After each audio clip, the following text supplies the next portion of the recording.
اتكلمنا عن البيتزا كتير قوي، بس تفتكر البيتزا اتولدت بالجبنة ولا بالصلصة؟ الحقيقة إن أول بيتزا في نابولي كانت عيش رقيق قوي عليه زيت زيتون وثوم وأعشاب بس، يعني لا فيه جبنة ولا صلصة.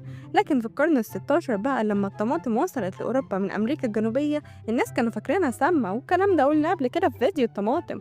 وفضلوا سنين ما يقربوش منها لحد ما أهل نابولي في القرن التمنتاشر طبخوها وطلعوا منها صلصة حمرا بس إيه خطيرة.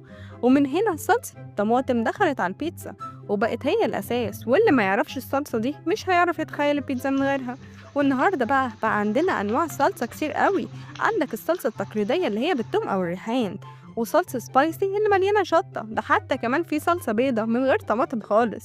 يعني الصلصة اللي هي اللي حولت البيتزا من مجرد عيش مدور لواحدة من أشهر أكلات العالم. قبل ما تجروا تعملوا البيتزا رايحين فين؟ اعملوا لايك وسبسكرايب الأول، عشان لسه بترمان الحكايات عندنا مليان قوي.